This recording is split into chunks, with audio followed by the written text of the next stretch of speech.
There's something about having difficult conversations with people, or just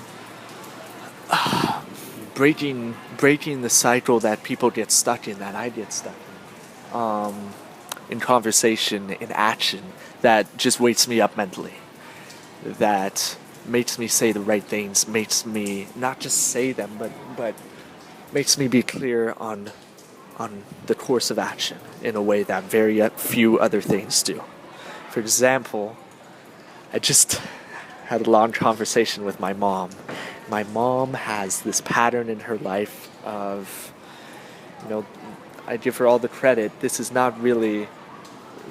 far from solely her fault. In fact, much more blame can be placed on the other parties in question.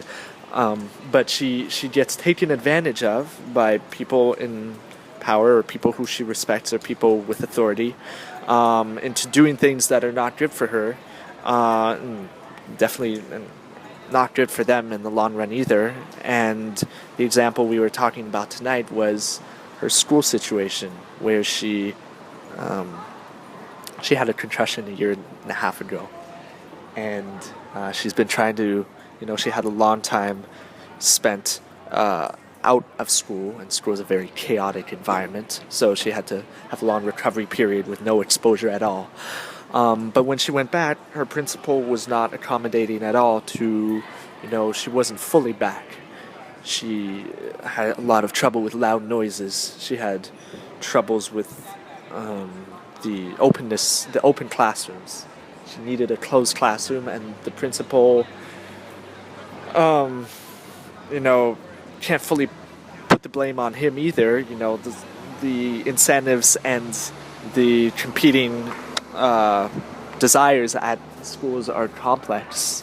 I know this from experience. The principal will side with people who they prefer, people who they know well, people who work well with them. And so if mom's away for a long time and he gets and he's already closer with other people, then that doesn't help her case for getting that closed classroom that is so rare in the school environment. Nevertheless,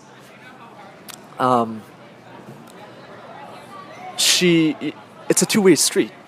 And I've noticed this with my mom before, and it kind of makes me sad. It definitely made me more sad before. It's made me happy noticing how much more able she is to deal with this effectively. But what is the it I'm talking about? I'm talking about putting a line in the sand, right? And not just the sand, not something that gets washed away easily, but laying the boundaries for relationships, for what she owes people in a relationship and what she's willing to give. She's very giving, and I'm ashamed to say, like, as a kid, even maybe as an adult, I've taken advantage of that. This is, willingly or not, intentionally or not, there are dynamics that relationships fall into. And sometimes you might be in a relationship with your mom where you're totally unconscious, either as a kid or even as an adult, of taking advantage of her. Like I've made her in the past, until quite recently, pay for my bus tickets from Waterloo to Ottawa. Maybe that's okay if once in a while, but really at this point in my life, I should be paying for myself mostly.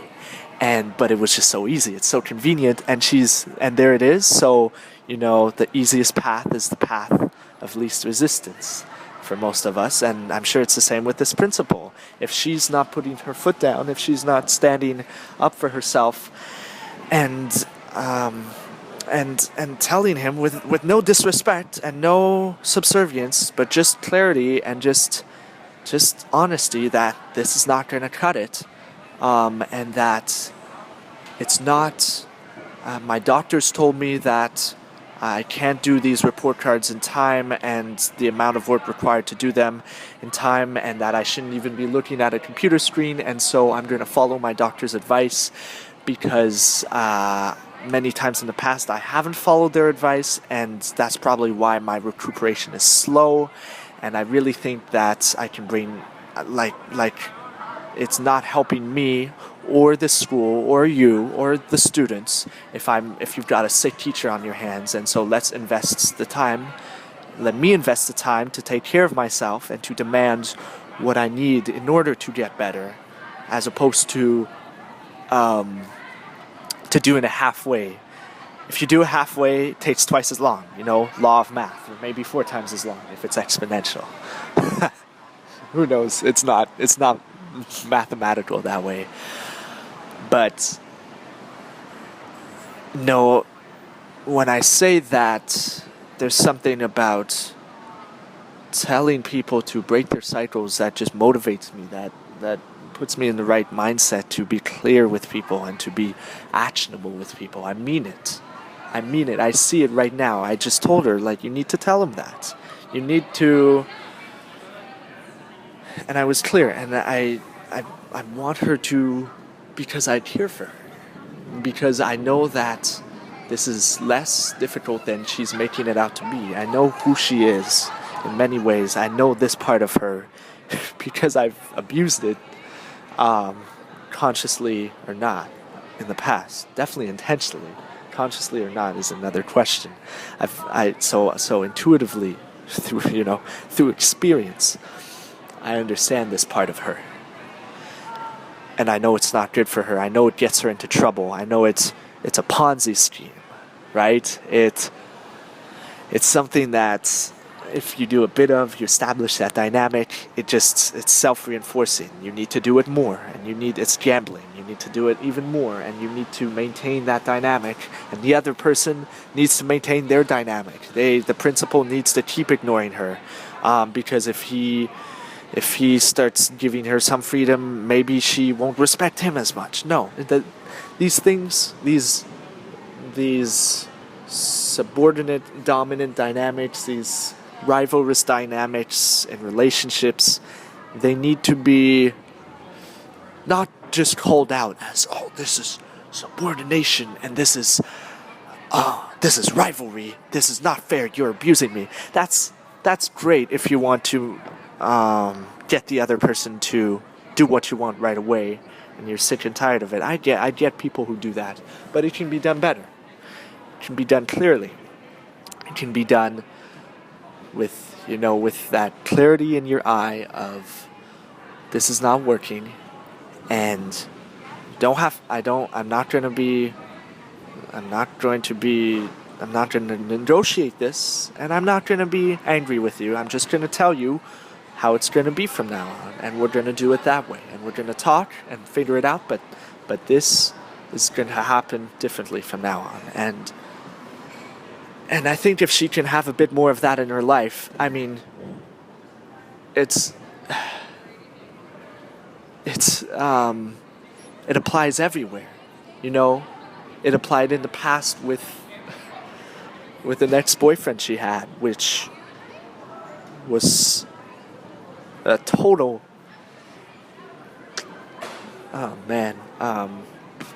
just totally taking advantage of her wanting to help him and to get better of him, and maybe even him. I don't want to make it sound like there's just a bunch. It's as simple as there's a bunch of predators out there who are going to get you if you're vulnerable. It's not like they see themselves as a bunch of predators most of the times, unless they're psychopaths.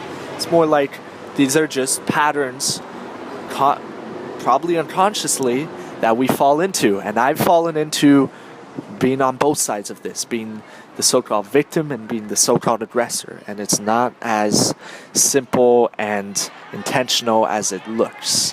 But I know that if she can apply this to this relationship, she can apply it to others. She can apply it with me, She can tell me, fuck off, you're going to buy your bus ticket. And let's be clear, I buy my own bus tickets now. Or she can tell it to my sister, I'm not going to drive you everywhere, which she does still to this day. No, sorry, that's wrong. That's totally wrong.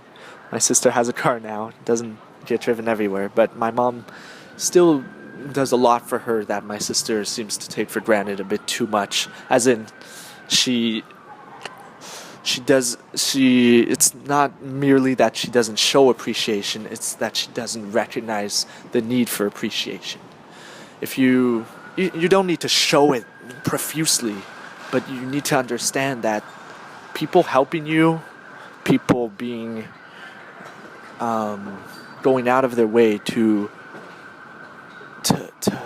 just be great to you when they don't have to, when they could be way worse, is something special and something to be reciprocated and to be maintained, not to be displayed as thanks, but to be reciprocated in a deep relationship, a mother-daughter relationship, a mother-son relationship.